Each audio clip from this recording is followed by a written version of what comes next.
Good afternoon. Thanks for spending your lunch hour with us. Appreciate you joining us for our local real estate market conditions webinar. I'm Corby Gage, the Executive Director of Coastal Housing Partnership. And with us today is Kim Pascage, who is the Program Manager for Coastal Housing Partnership. And today's webinar features 3 local real estate agents: Cher Hurd from Comfort Real Estate in Ventura, Kristen Joy Hall from Village Properties in Santa Barbara, and Cindy Eisen from Coldwell Banker Select Realty in Lompoc. So all 3 of these agents are part of Coastal Housing Partnership's network. As part of this network, these agents contribute a portion of their commission back to Coastal Housing Partnership buyers. So it's a great opportunity to work with someone who will contribute towards your closing costs and use someone within the network for Coastal Housing.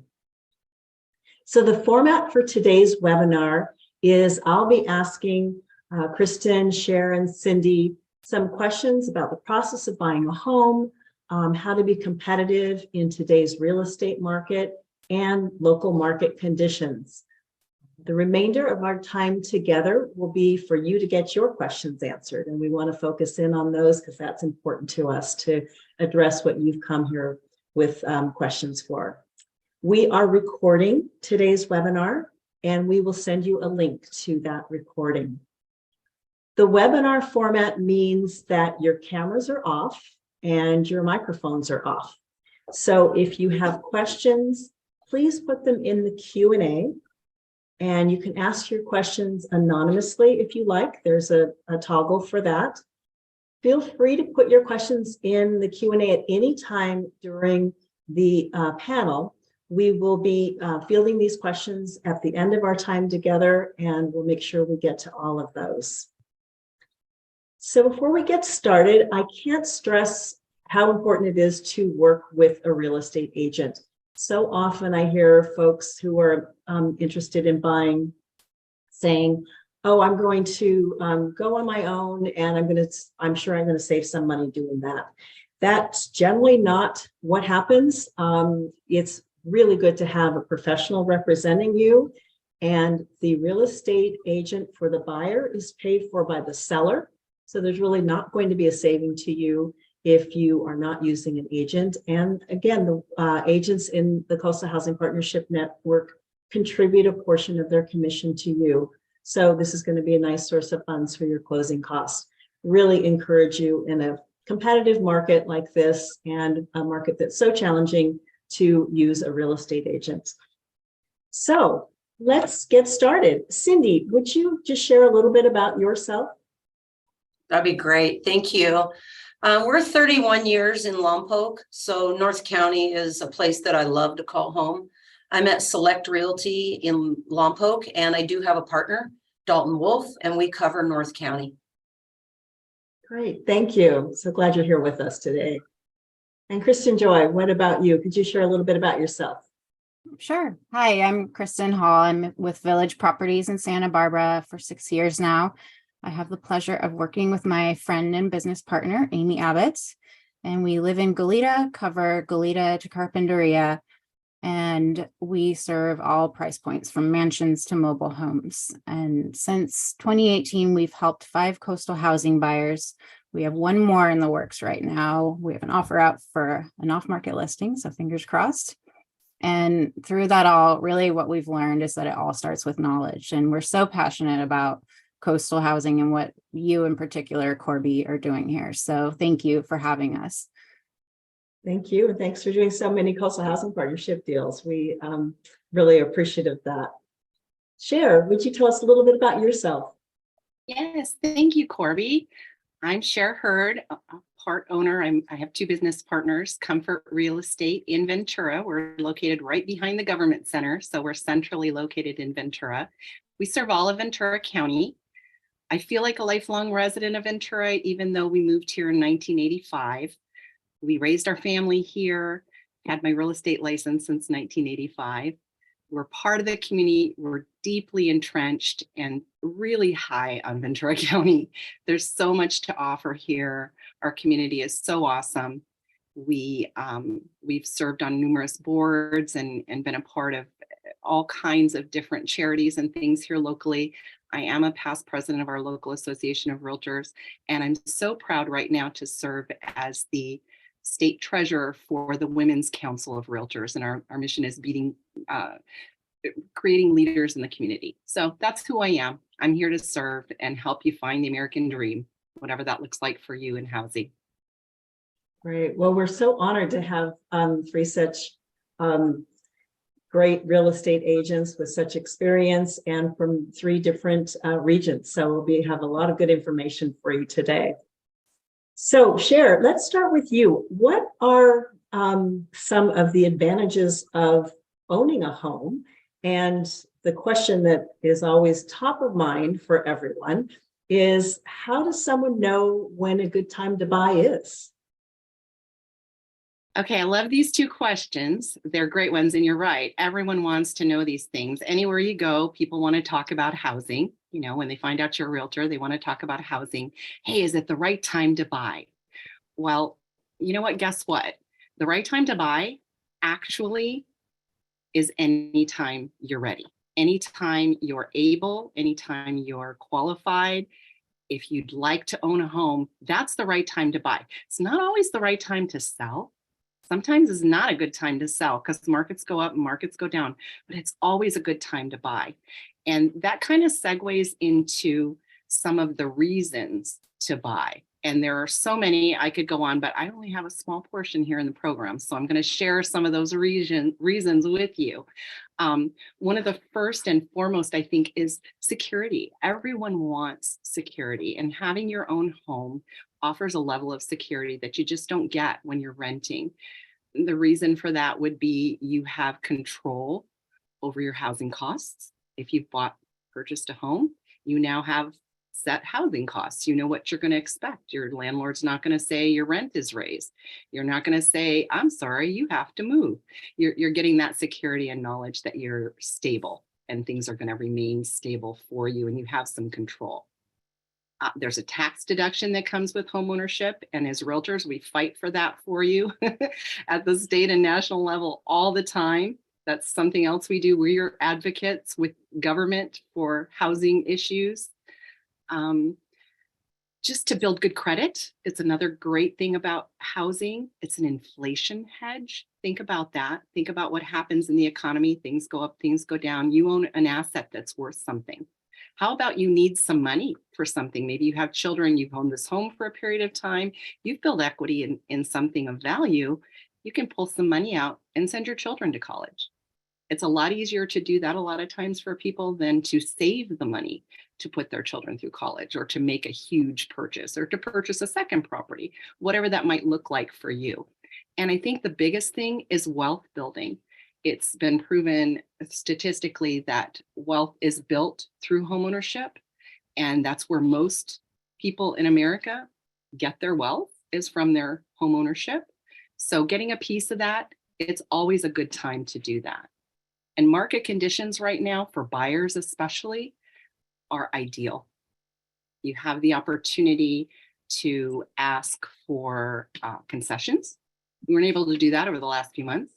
You have the opportunity possibly to ask for a rate buy down. Rates are still under 7%, and statistics show that when they're under 7%, buyers still want to buy. When you get over that, sometimes they get a little nervous, but you can ask. Oh, so sorry about that. So sorry about that. My phone's off, but for some reason it came through. So anyway, there's just so many reasons why now is a good time to buy. And you know, we can talk more about that as we go, but there's many reasons why it is a good time to buy now. And there's so many good reasons to buy. Well, Cher, you mentioned the concessions. Is that because you're seeing less multiple offers? Is that why sellers are making these concessions now? Absolutely. We're seeing that properties, some properties, I mean, it's not everything, you know, at the entry level, that tends to be the busiest market always. So at the entry level, sometimes we may see still some competing offers, but we're not seeing as many competing offers. And even with the competing offers, my experience has been, and I'm sure the other ladies are finding this true now too, you may still have competing offers that are not above ask or that are right at ask, or maybe even a little below ask. So it's definitely a market where there is more ability to actually feel like you have a chance. You've got an opportunity now. That's great to know. Good. Thank you so much. Cindy, what should someone do to prepare to purchase a home? What are the first steps, and what's the importance of lender pre-approval? And those are also great questions. What a person needs to do to prepare, I've chosen some slides, and one of the first things, kind of like what you're doing now, is just to become educated. And so the slides I'm going to share with you are from a company called Keeping Current Matters, and they get information from all different places across the nation. The national lenders, private lenders, different analysts and things, and they bring together the numbers and they crunch them. They're not associated with Wall Street Journal or any of the other media. They're just their own company. So it's really good information. And so this slide here is, if you look at all the colored lines, the one you want to track is the red one. And so what it says is that right now we have really a low inventory. And so this is going to tie in later to being pre-qualified and being prepared. So there's some preparedness that we need to have here, because as buyers are in the market, there are less listings right now to compete for. Okay, next slide, please. So we talked about the interest rates, and we said that right now they're below 7. Historically, 7% is a very decent rate. There used to be like 10s and 14s and 16% interest. So I want you to look at the numbers all the way to the left of this slide here. And the very top red area, if interest rates get above 7, then there's weak buyer demand. So buyers are like not really willing to jump into the market. So they withdraw. But if you go down to the bottom in the 5s, this is what brings the buyers off the fence. They're like, "Ooh, that's a good deal. Let's go." You're going to have more competition down in those green areas. Today, we are in kind of that orange or light red area. So that's a benefit to you, because there are going to be less buyers in the market competing for those fewer listings. Okay. All right. Now, next slide, please. You'll say, "Oh my God, I'll wait for a foreclosure. That'll be a better deal." There's another side to the story. You may have seen headlines saying like foreclosures are up 115%, or the foreclosures are coming. Let's look at that. If you look at the tallest, darkest red columns, those are those years, the 2009 and the 2010, where we had lots of foreclosures in the market. Look at the numbers on top of those columns, 2.8 and 2.9 million foreclosures. Go all the way over to the right and see those two little nubs at the bottom. That's where we're at today. This is why foreclosures are up 115%, 150%, is because they were at an all-time low. So the headlines are correct, but what they're not telling you is that we just have a few foreclosures in the market. And yes, they are in the market, and we can go look at those. All right, next slide, please. Okay, so what are we going to do now? We know our market is doing some things out there, and we can't control this. So how are we going to win as a buyer in today's housing market? And that's where your real estate agents come in and others. So the first thing that you have to do is just decide, am I ready? You got to make that decision. You have to make that decision that says, I'm going to step into the market. Your family is growing. You have a loved one coming to live with you. You've had a job change. And now is your time to go, you know what? I need a place to call my own, or a new place, a bigger place, a place with a granny flat. So congratulations. You know, that's one of the things that helps to make you a buyer that is ready, a buyer that is willing. All right. So willing, you have to have the willingness to save some money. You have to have willingness to be educated, like in this webinar that you're doing right now. So good job. Thank you. And then you also have to have a willingness to get organized and to like go, okay, this is what I need to do, and get yourself in order.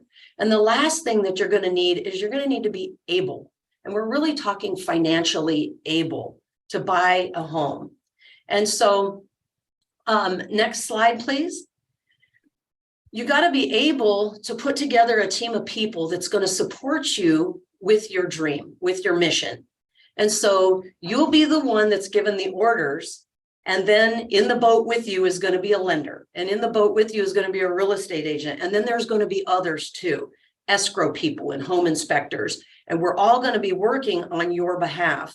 So being pre-qualified and knowing your numbers with clarity is going to make you stand out against other buyers who might be competing.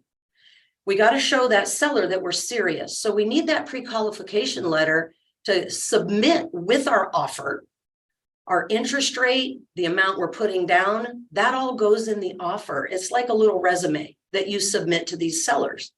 And so when we have that package together, it makes them go, hey, they're all in line, and they're working with local agents, and they're working with local lenders.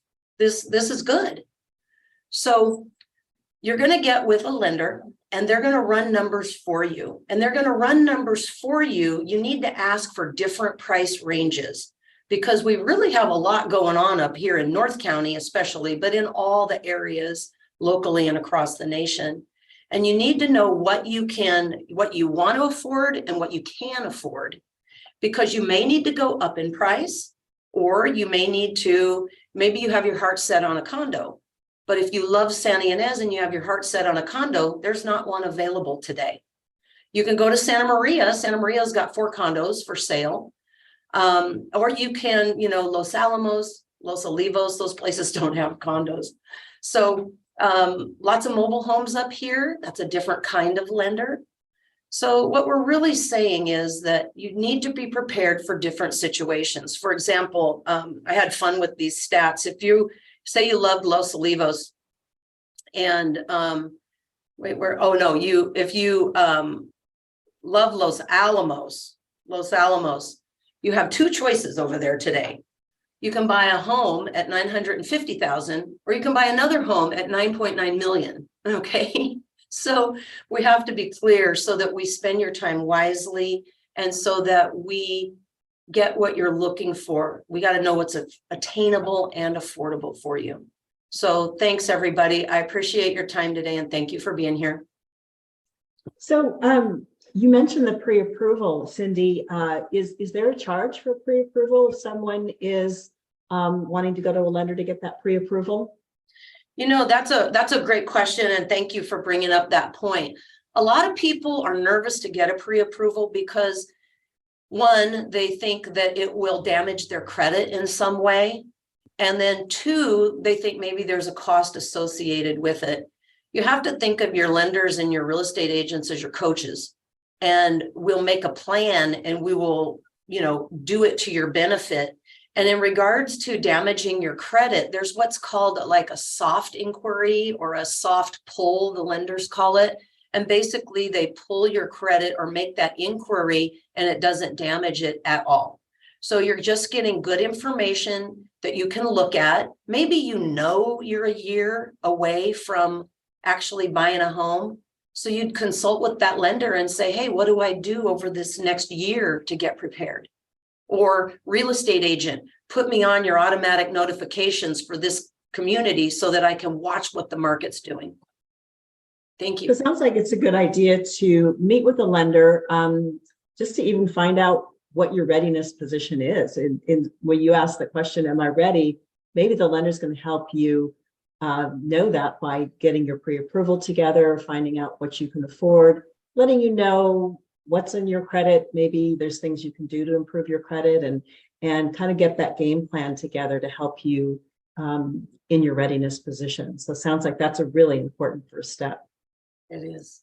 It very much is. And they'll help you to know whether you should make more payments on your vehicle that you own, or maybe you can get gift funds and how you take those in. And they have a lot of different ways they can help you. They're also sometimes in Lompoc, I don't think there's funds available anymore, but there was funds for first-time home buyers in order for them to help make the down payment. Santa Barbara County also has a program, and your lenders are the people with their finger on the pulse of those. Mhm. So they're really going to help you get into that readiness position. I hear so many people who say, well, I'm trying to get my credit in good shape before I meet with a lender. And some of the things they tell me that they're doing, I think, oh no, goodness, those are the things that might send your credit score the other way. So I always recommend that someone meet with a lender before doing anything to try to improve their credit, other than obviously making all your payments every month on time. But in terms of whether they're closing cards or paying off of a car loan or whatever that is, it seems like it's a good idea to talk to the lender and get their recommendations on what you should do to improve your credit and make sure that you're in that best position possible to buy a home. Yeah, that's true. They will put you to work and let you be in that best position. And they're really invaluable that way, and they'll help sort you out, which is really valuable. Important first step. Thank you, Cindy. So Kristen, what should someone look for in a real estate agent? Are there certain questions that you should ask when interviewing an agent? How do you go about this? Those are fantastic questions, and then really important ones. I will start off by saying that I bullet pointed these questions in printable format, not branded or anything. You can print it off and take it to an interview with potential agents, whether you're in North County or whatever. Could be helpful. So don't be scrambling to write stuff down. You can get in touch and get this info. So right offhand, kind of a no-brainer, but just to quickly make sure that they're licensed, go to the Department of Real Estate website, dre.ca.gov, type in their name and make sure that their license is current. Can't hurt to check. And then number two, to make sure that they're a good communicator, that they're responsive, that they provide timely, helpful info in your desired format, and that they consistently ask for and respond to feedback that will continually refine the search and make sure that you get closer and closer to the desired home. And then point three, that they have solid relationships, to Cindy's point, that you have the right people in the boat when you need it. You have people who are connected to agents who might have upcoming listings before they hit the market. That's a great opportunity when you're in a low inventory environment that we certainly have been lately, that you're connected to escrow officers, home inspectors, to make that whole process easier. And of course, when you're a homeowner, to keep things running smoothly. So relationships really are key. Someone who's well connected is great. And of course, someone who is a problem solver and negotiator, that's a great quality to have. So whether that problem is the low inventory situation, someone who stays on top of the category in MLS we have called coming soon, things that you wouldn't see on realtor.com, Zillow. So agents can see opportunities like that.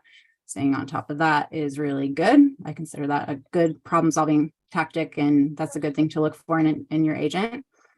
And also, problems, of course, may pop up in escrow. You want to find someone who can negotiate and keep things running smoothly. And number five, experienced and innovative. You want someone who has a track record and a proposed approach to get the job done. So those are 5 things to look for. But really, the most important thing to look for is someone who you're comfortable with, someone who takes the time to explain things thoroughly, especially with the paperwork. There's going to be a lot of it. Really sorry about that. There's more every time. And really, a good start to that is a full buyer consultation, sitting down with you and explaining the process. So that's a good suggestion too. And so for the interview, which is a really good place to start with an agent. I have a list of questions as well. And that was fun to actually revisit that. Like, wow, this really should be like a job interview. I got to sit down and really think about that. So thank you for the question, Corby. So how long have you been in the business? That's a good one. How many homes have you sold? Are you a full-time agent? It's good to know all 10 toes are in the pool, right? And who will be working with me? Make sure that you're going to be covered when the agent goes on vacation. Do you work with buyers and sellers? That's good to know so that they have a balanced view of what's going on. What are sellers' challenges now? What are their fears? What are they looking for? What's going to make my offer more competitive in their eyes? And on the other side, what are other buyers seeing out there? Just kind of gives more of a balanced perspective. And so that question specifically addresses whether the agent's going to have kind of a balanced perspective.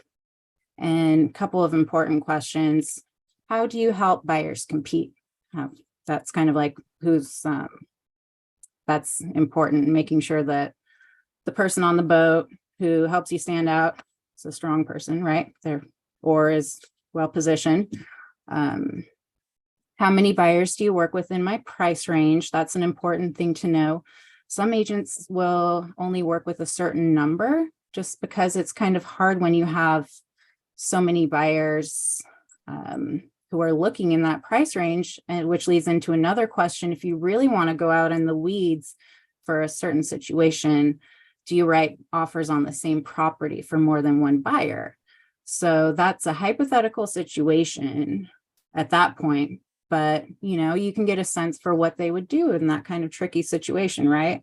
So you don't have to ask that, but it's kind of one of those situations where you could get a feel for what they would do and you would know. And another good question, how does your commission work? Because there's often a lot of confusion on that. Agents generally are not salaried and not paid by the hour. So it's a good way to just have that discussion and to see how all that works out so there aren't any surprises. And the last question, which I thought was actually a really good idea, was, do you have any references that I can call? Because online reviews are great, but to actually talk to a real person and be able to ask them questions to kind of expand on what they say, like, oh, well, what was that like? Did she answer your questions? Or, to be able to expand on things more deeply and directly. I think that that's a powerful thing to go direct. So I like that. And I think that that's a pretty well-rounded interview list. And again, that's available to you. So feel free to shoot Corby an email or reach out. That'd be helpful to you. Great. That's a great overview and some wonderful questions to ask. So sounds like in terms of working with an agent, they're not just finding you the home and opening the door for you to go in and view the home. They're really staying with you through that whole escrow process. Is that right? Yeah, absolutely. Absolutely.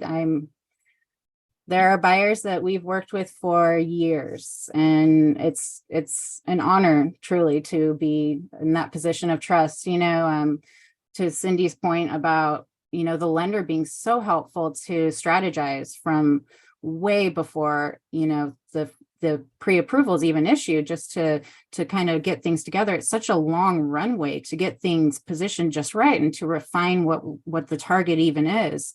And then, of course, the escrow process, it really is truly a journey. And by the time, the offer is even accepted, it's very much a relationship. So you brought up how important that reputation is in the community and how well connected they are. It sounds like that is really important in terms of dealing with the real estate agent on the other side of the transaction as well. How they work together and who wants to work with whom. I think that that's a really good point to bring up in terms of what kind of communication there would be among the real estate agents, because that's an important negotiation. So thank you for bringing that up.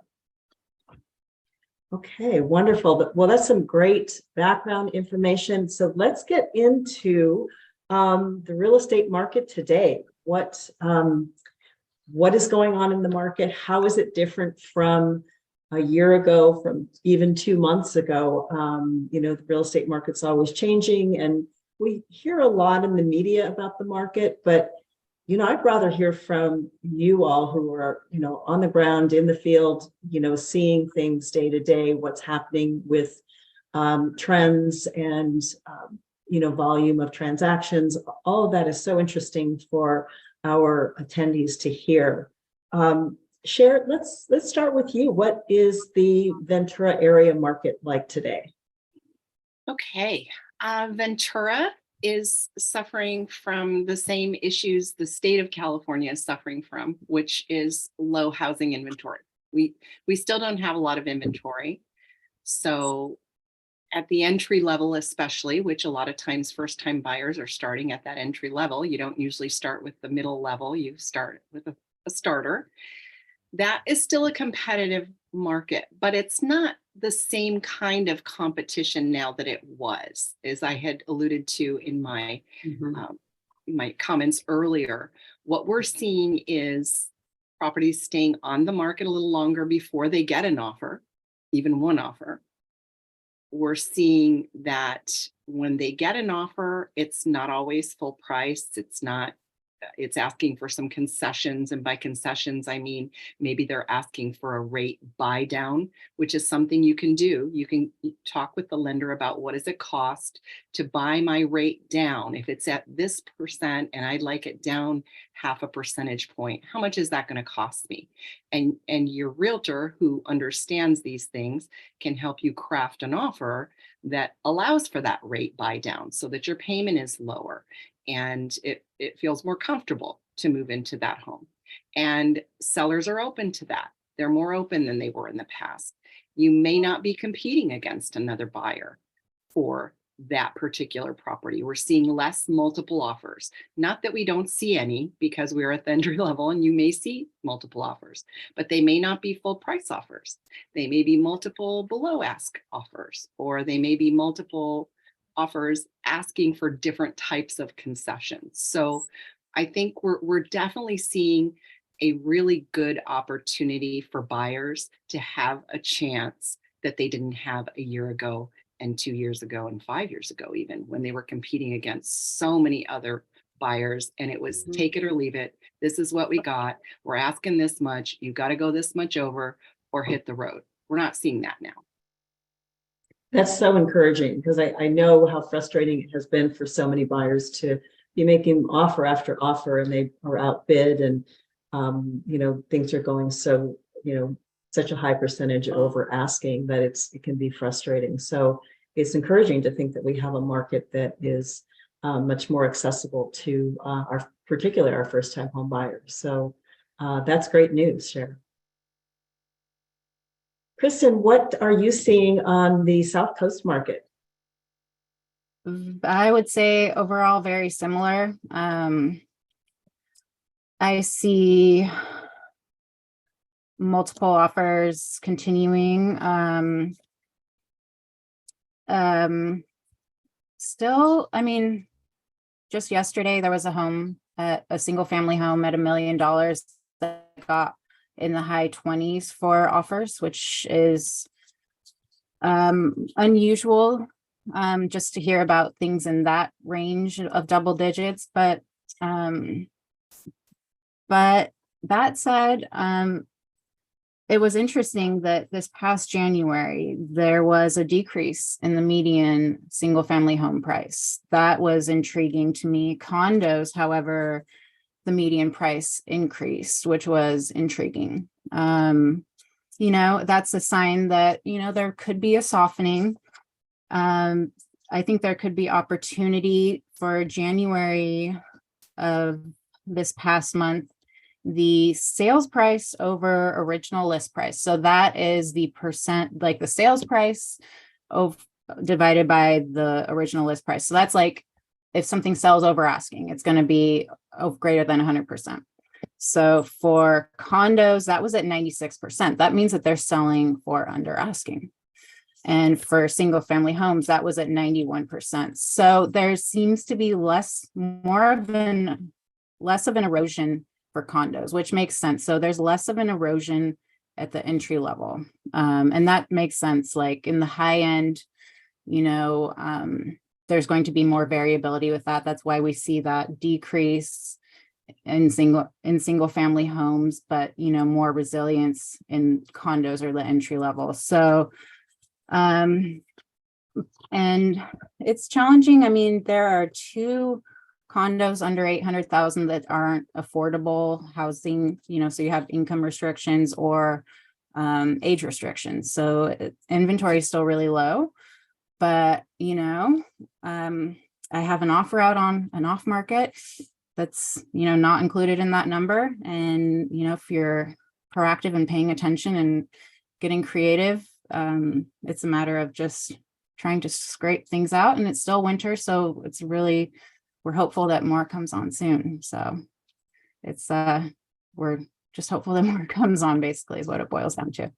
Do you typically see that as you get into spring and summer, that more inventory is coming out? Yes, absolutely. And, to be honest, this couple of years has been really brutal, and my heart goes out to everyone on this call, everyone listening in later, who's like, oh my gosh, when are we going to get a break? Because this has been a wild couple of years. No one saw this coming. It's been crazy. So, just the best thing you can do is to be paying attention and to be taking the steps to be syncing up with the lender, making sure you're in sync with a good agent, and to be, taking the steps to be ready when the time's right. Because it's just, it's been wild, but that said, things will come on. So Are you seeing a lot of off-market deals? Not many, not as many as we'd like. Well, actually, I mean, of course, the best possible outcome is for something to come to market for both a seller and for buyers. But, percentage wise, yeah, no, it doesn't happen that often here in this area now. Well, it's encouraging to see so many or such a good stat on properties selling below asking. That's right. That's a very encouraging. Well, trend. so absolutely. So January 2022, just for a comparison, and I thought this was really helpful. So for condos, the same period of January 2022, it was 99%. And so that decreased to just under 96%. So it's moving in the right direction. And I like that trend. Yeah, it's moving in the right direction. Great. Well, thank you so much. Cindy, what are you seeing in North County? I think we are all seeing similar things, and if you're a seller, get that house on market, because you're really going to have some attention from the buyer population. So if you have a home to sell, this is a great time. And, we can help you do that too. So buyers in our area, we are seeing less and I'm wondering, I'd have to go back and look, but I almost feel like our median price pops up. And I think that's when maybe the interest rates are a little bit lower, and then it goes quiet. But if a home is well priced and if it's good looking, it's going to get a lot of attention. And those are the ones that people go to and they try to get. So you're going to have more offers on those. Or if it's the worst house in the best neighborhood, I just saw one, price was like $650 and it ended up going for over $700, and there was 13 offers.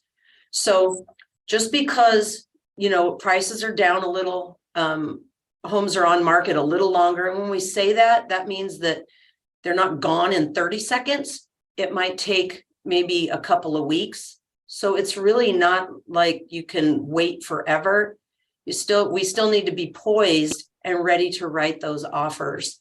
And if nobody else comes to the table, then it's awesome. And it's so fun. So anyway, just being ready and having the mindset that we need to move quickly not haphazardly, but we should still have that mindset to move quickly if there's something you love. And that's a great point that you raised, Cindy. I think that so often, agents may be hesitant to encourage their buyer to make, move quickly because they don't want their clients to feel pressured. But when an agent is saying that, like, we probably need to move quickly if we want to get this one, it's probably correct. So don't feel like, if you feel pressured, it means maybe you're just not ready, but don't feel pressured because they ask that. Recognize that they know that market and they see something well priced and they say, we want to move quickly if we want to get this. They know that this is a good deal. And if you really like that home, you should make an offer quickly and not think about it for too long, which goes to that point of being prepared.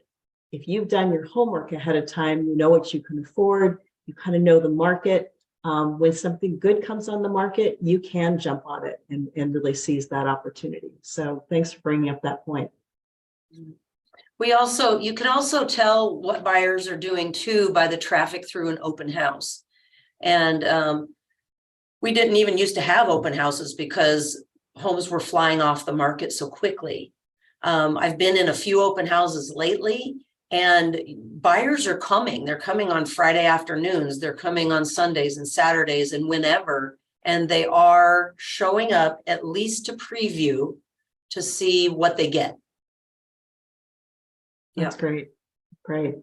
So there are open houses. Yes, go ahead, Cheryl. I thought of something while the ladies were talking, and it's so true, is we have to keep in mind, so looking at those numbers that say 91% or 97% of asking price is still high. Sometimes sellers haven't come in line with where our market's at right now. So the way we were pricing properties a year ago, in the buyer's or the seller's mind, you'd go talk to them and they'd say, well, the one down the street sold for $1 million. So mine is worth $1,150,000. And you'd put it on the market at $1,150,000 and they'd get $1.2 million or $1.25 million. So sellers are still a little bit in that mindset too.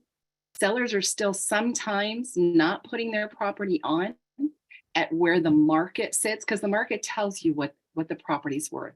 The buyer and seller that are willing to buy and sell for that price is what that property is worth. So the sellers are still a little bit sometimes off the mark on their pricing. So coming in with that lower offer, it may still be what the last one sold for. It may still be the prices are pretty stable as far as pricing. We're not seeing plummeting in prices. And the worst thing a buyer can do is chase the bottom of the market. When I was talking about when's the right time to buy, the right time to buy is when you're able to buy and you're ready. And anecdotally, my husband and I bought our house that we live in now and have lived in for close to 40 years at the peak of a market. And we've seen 4 peaks since then. It went up, it went down, it went up, it went down. It's only a problem if I got to sell my house because it comes back. That's kind of what to keep in mind. Don't focus on that number. You got to have the lowest one ever sold in that neighborhood. Don't focus on that. Focus on when the right time for you is, when your family's ready, when your partners are ready, when whatever you've got going on, you're ready. That's the time to buy. Good point. And that is another great reason to have a good agent working for you, is they are going to know the values. They're going to see, oh, this property is priced above market. We can definitely come in with something below asking, or this is very well priced. There's going to be several offers on this. The agent's going to know that value. And that's very hard for us to know as lay people, what that value is, because we're looking at maybe some past trends, but we're not really seeing what's happening in that market day to day. So that's where the agent really earns their money, is really understanding that market and helping you making a good offer. Okay, Kim, I think we're ready for questions. Looks like there's a number of questions for our panelists. Yeah, wonderful. We do have some questions that people have put in, and feel free to keep adding those as we're going along. This is from, this says, why is California so far behind in building homes? That is a good question. I'm not going to pick on anyone. Does anyone want to take that one in particular? All right, Sharon, let you I'll take that chime one. in on this one because I go to Sacramento and Washington, DC a lot on behalf of the realtor community and on behalf of homeowners. And what happens here in California is every person you talk to will tell you, we need housing and we want more houses, right? You all want your kids to live here someday or now. You want your grandkids to live here. You want your brother and sister to be able to stay in town. We all want that. When you elect officials, you tell them, do not let any more building happen in my neighborhood because it's already overcrowded. We don't have any water and we have horrible traffic. Same people saying the exact same, completely opposite things. So the message we've given legislators is don't let anybody build. Here in Ventura County, we have something called SOAR, Save Our Agricultural Resources. It's an awesome idea, but what that does is raise the cost of housing. I mean, you can only infill in incorporated areas like the cities, and you cannot ever expand outside those cities. Right now, I think it's in effect until 2050, 2040. I mean, it's ridiculous. It's like for 1,000 years, we can't build anywhere outside any city limits in Ventura County. That's not sustainable. We can't do that. You're saying two opposite things as the residents of the state of California. That's why we don't have anything being built. Good analysis. Thank you, Sharon. Also, too, I've heard some contractors commenting that because the restrictions and the processes take longer and they're more stringent here is why construction takes longer, just longer here. Which translates into more expensive homes. Mm-hmm. Yes. Thank you. Yes. It's definitely a statewide problem that needs to be addressed. So another question is, how is Santa Barbara, Goleta, Summerlin, and Carpinteria looking? And I'm guessing maybe in terms of the inventory or the pricing. Well, maybe Kristen, take that in terms of price and inventory. So sales were down over 30% last year as opposed to 2021.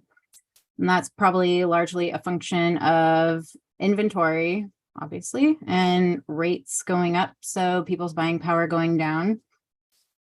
But inventory is slowly building back up. So December 2021, we had 0.5 months. So not even a month of inventory. December 2022, we had a respectable 1.12 month of inventory.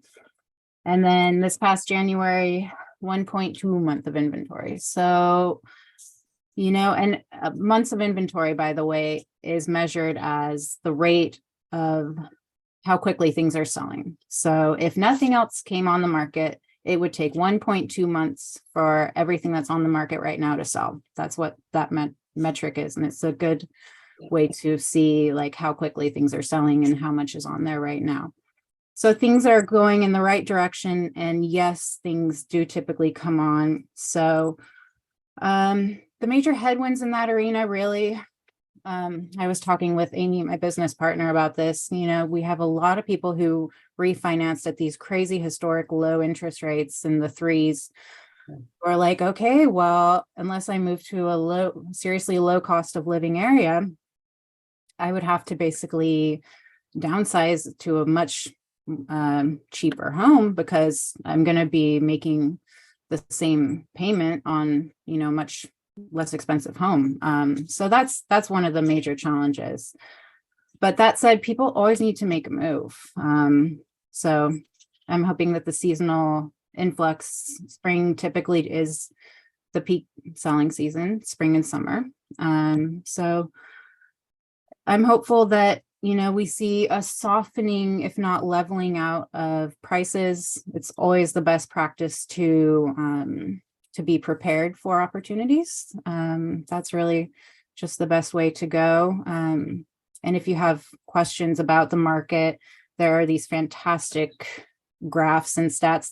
The best thing you can do really is just to, if there are areas that you're particularly interested in or price ranges, to connect with an agent and say, hey, I'm, a year or more out, but I'm interested in this area or condos in general. Can you just keep me updated on what's going on?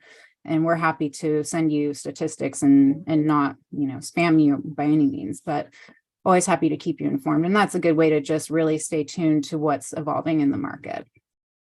It sounds like it's a really good reason to also see a lender now, to be prepared. So when that inventory does come on, you're ready to make an offer. Absolutely. And of course, that's hands down going to be one of the most important people on your boat. Cindy, I love that picture of the boat. I'm going to print that off and put it in our office. That's great. Such a good analogy. We have great relationships with lenders, and they are so important and so helpful. Like they're your number one cheerleader, except for your agent, of course. And we're happy to connect you with that. There's nothing weird about having them know what's going on with your finances. It's not a judgy situation at all. And for what it's worth, your agent doesn't know that. Like, we just know ballpark what range to shoot for. That's all we know. We're not in your, finances at all. So yeah. Great. Thank you. Great. The next question here is, do County of Santa Barbara employees have any advantages? Absolutely, because they're coastal housing members. Yeah, well, There is the South Coast Housing Trust Fund loan available, which is a down payment loan that's available for South Coast buyers. And there is a county loan that you can check your employer intranet, and I think you'll find a loan there that might be something that is attractive to you. Right. And that does not compete with the coastal housing. So those can be combined. And I want to say that the South Coast Workforce Housing Trust, gosh, that's a real jumble there, but it's a mouthful, but it's worth it. Your lender will know that instantly, and they'll be able to work that. And, there are specific loan programs that are specifically, I want to say they're conventional programs, but they're specifically for first-time home buyers. And there can be a combination of things working together in symphony. And they do not compete with each other. They can be used together. And a savvy lender will know the local components. That's why, when you go to Quicken or Rocket Mortgage, whatnot, they're not going to know here locally what programs work together. So, up in Lompoc, I'm sure Cindy has, various things that I have no idea about, you know what I mean? And in Ventura, shared, there's things down there that I have no idea about. That's why, you go to a local professional who knows these resources. So truly, that's why you want to go local and go. Yes, I in the chat, I put a housing resource tab that we created. So, and that talks about that down payment program there. Wanted to put that in the chat for you. The next question is maybe for Cindy. What would you say to a buyer looking at a home in a rural community to save money? In a rural community to save money. You just like to save money for your down payment. You just maybe get a cheaper house, cheaper price, or something that's out of the city that you would just have to have a farther commute. Yeah, sometimes people they want something rural, and there's some great places like even into San Luis County. We're not talking about that so much, but they're really rural. It's like campground. And so you have to kind of be careful what you're asking for. Land up in North County tends to be cheaper than South County. So there's more opportunities there. There's a lot of open space here, so we feel like there should be a lot available. But these parcels are hundreds of acres or maybe even thousands of acres. There's some 20s, there's some 10s. So you have to just kind of go, okay, what am I looking for? Am I looking for totally vacant land? Because that's a different loan. You're going to need to have half down. You're going to need to put up about 50% of the purchase price. If it has a little house on it that's inhabitable, then that's your regular loan. Sometimes there's USDA loans that will be supported in some of these areas. If the land has a mobile home on it, then that might even be a different lender, and you'd have to see a mobile home lender. So there are opportunities regarding land, and yeah, I want to go do that too. That's great. One of the questions was, Corby, you mentioned that the seller pays the realtor's fees, but they're wondering if it costs the seller more, would that end up costing the buyer more? Sherry, you want to take that? Yeah, I'm happy to take that. So there is confusion about how realtors get paid. Realtors do not offer a free service to buyers. What realtors do, and the model that we have now in place, is a seller puts their home on the market. They've negotiated a price that they will pay their realtor, and that realtor has shared with the seller that they will pay a certain amount if another agent brings them a buyer. So it's a little tricky how that works. The buyer is not paying or writing out a check for that commission, but obviously the commission is being factored into the cost of the home. And, it definitely, there is a cost to the buyer. It's not a free service. Some agents actually work on a buyer contract where they have buyers sign a contract with them for how they will be paid. If the seller agrees to pay them, that amount, they will accept that and go ahead and get paid that way. If there's a deficit between what the seller's agent is willing to pay them and what is their agreed upon number with their client, then that's between them because they have a contract set up for that.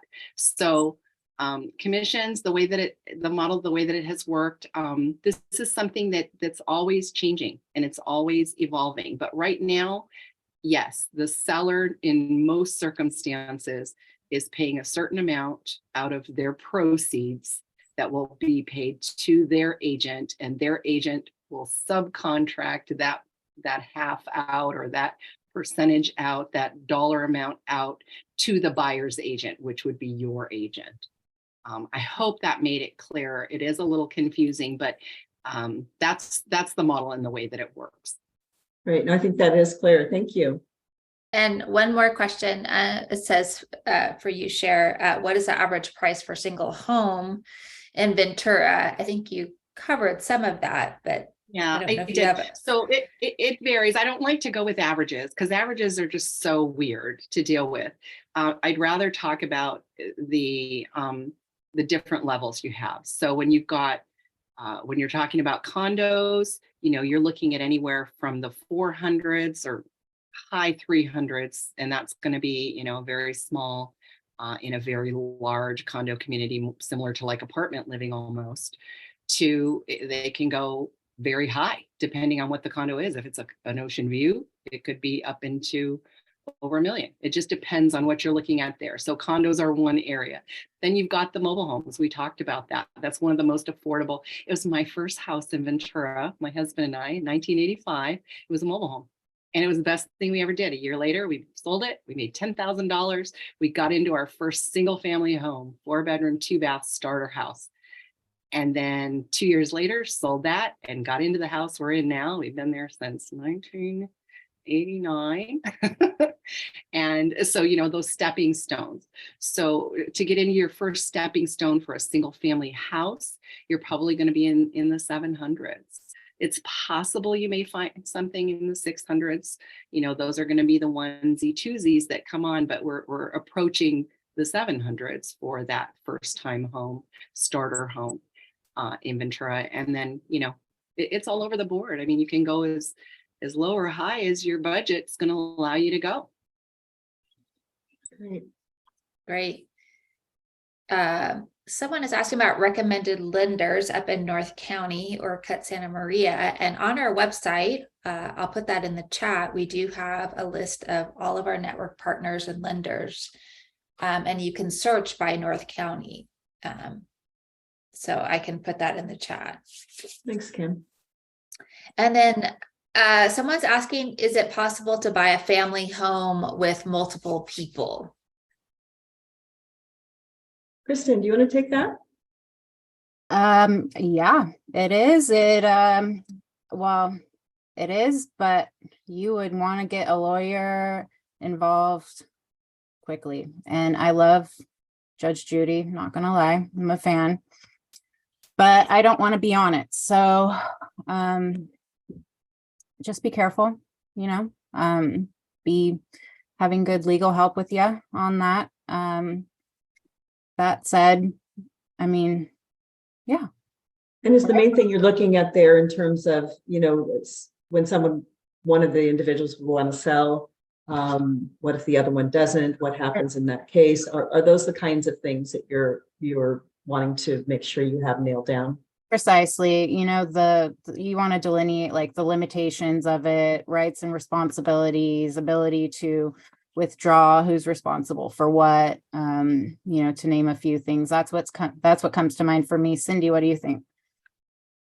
Yeah, I mean, you'll see sometimes what's very, very common is where a mother and a son or a father will co-sign for a daughter and her spouse, something like that brings in people of mixed generations. So you have to just really know that the people are an asset, because they will get their credit and stuff run too. And so, that's kind of like your little gatekeeper there, is when everybody gets pre-qualified together as a little group, that sometimes, like even with myself and my husband, they say, oh, well, we'll take Greg's credit because it's better than yours. I'm like, dude, I'm the one paying the bills. There's going to be a late somewhere. You know what I mean? So the pre-qualification process might be the thing that validates or maybe tells you that maybe there's a better tack to take. So I would really listen to that. For sure. And the lender can help you identify some issues with that as well. Yeah. Okay. Just a couple more. What percent would you recommend your mortgage be of your monthly income?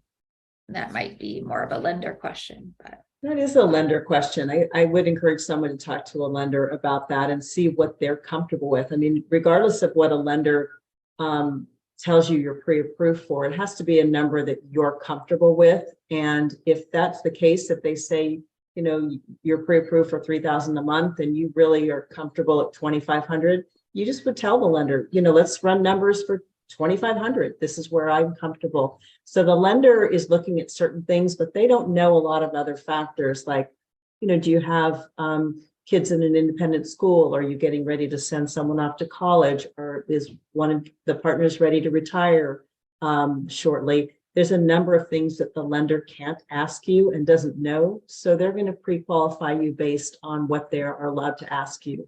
You know what's comfortable for you and your family. And that's where you want to have that conversation with the lender. Yeah. Right. And is there programs for first-time buyers in Ventura County? Share. Yes, there are. There are a number of programs, and there are a number of lender programs that aren't particular to Ventura County. The different cities have programs, and sometimes they have money in them and sometimes they don't, because they allocate a certain amount of funds, and once the funds are out, they're out and they have to reallocate the following year or however that works. But there are programs. There is also interspersed throughout all the communities that we live in, first time or low income and or middle income. Let's not call this low income. There is low income as well, which has income restrictions. They're deed restricted properties within neighborhoods. It's not a whole neighborhood necessarily. Sometimes it is, but a lot of times it may just be a few homes interspersed within a community in Ventura or Oxnard or Camarillo or Santa Paula, whatever city it's in. And they have deed restrictions. So you have to meet certain income guidelines for family size. You have to be usually a resident of that actual city or work within that city. So if you're buying in Oxnard, you have to either work or live in Oxnard to qualify for their housing program for one of those middle income. And they have pretty healthy income guidelines. So if you're a family of 3 or 4 or 5, if you've got a kid or 2 or mom and dad and child moving in together, adult children, you have pretty healthy guidelines on how high the income can be, the more family members there are too. So yes, to answer the question, there are definitely programs and those are things we can always look into. Great, thank you. Do mobile home properties in South County retain their value? Kristen, I think that's for you. That is a great question, and one that came up recently. Actually, I had a buyer reach out to me, excited. I'm back in the game and looking up to, it was around 700. So I took a quick look and there was one mobile home up to in that price range in an all ages park. And I had a chat about appreciation. So single family homes appreciate the most, followed by condos, and then mobile homes. So do they tend to appreciate? Yes, slowly. They are considered generally personal property. So they are not generally eligible for a lot of the down payment assistance type of things. There was, for example, through Cottage, a down payment assistance thing that, wasn't able to be part of the equation on this.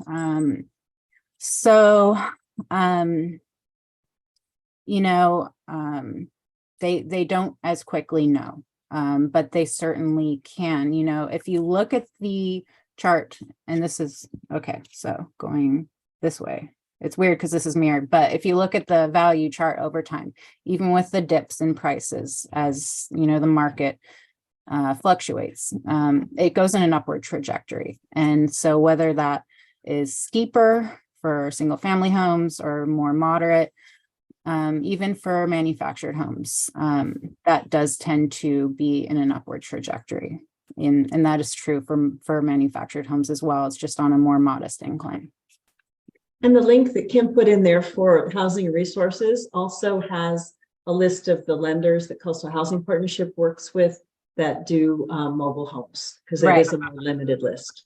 Right. And there's one here in Santa Barbara that does a lot of them, and they are on the Coastal Housing list as well. So really, really awesome. And they're a great resource too. I mean, and there's 2 different types of manufactured homes, 2 different types of land ownership, one resident owned, where you actually own the land that the home sits on or a portion of the overall land. And in that case, you actually pay to the county for the taxes instead of the DMV. So if you pay space rent, you don't own the land the home sits on. So there are kind of some trade-offs there. And the lender is tuned into all that and can be a great resource, kind of balancing those pros and cons. Okay, thank you. So as we wrap up, Kim, are there any more questions? Last question. Is there any expectation for a boom in housing since so many housing elements from cities, counties were rejected across the state, and those case local zoning ordinances can be enforced and new projects are automatically approved? Sure. Oh, Cindy, you put your hand up, but Cher was going to ask you, as you have kind of your touch on the involved with the California Association of Realtors, but Cindy, please go ahead.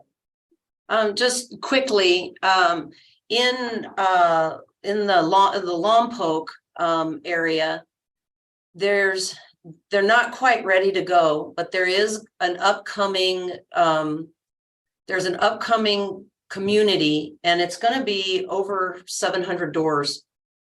And so that's going to give a little bit of breathing space for locally. Santa Maria has some construction going on. And so that just helps. It just all helps. But will it be enough that we all go, oh, it's over? I don't think so. But that's what we're experiencing up here in the North County. That's great to know. Anything in Ventura, Cher? What I was going to say was more on a statewide level, what's going on and what's happening in legislation. We see, we're just starting to see, we just came off of a meeting for the state of California, and we are seeing some legislation being written that would allow for quicker and easier approval processes. Now, granted, this is just legislation being written and being supported and being pushed forward, but the state is looking seriously at this and realizing that we have a big issue and we need to address it at the local level. Another thing that is happening is there is an entity that actually sues cities and municipalities now based on them rejecting housing for no good reason.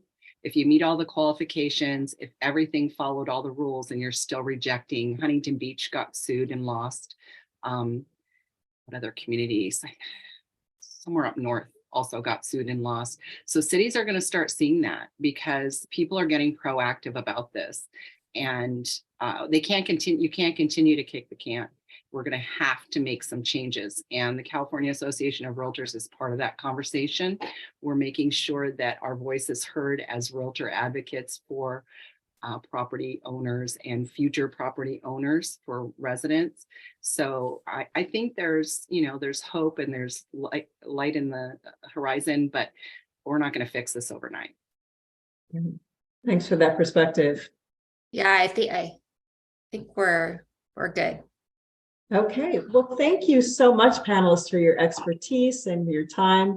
Appreciate that. And if anyone wants to be in touch with any of the panelists, you've been seeing their contact information on the through the entire webinar. So I encourage you to reach out to them or reach out to Kim or me if you have any questions about the Coastal Housing Partnership Program. So thanks for joining us, and panelists, again, deep gratitude for your time and expertise.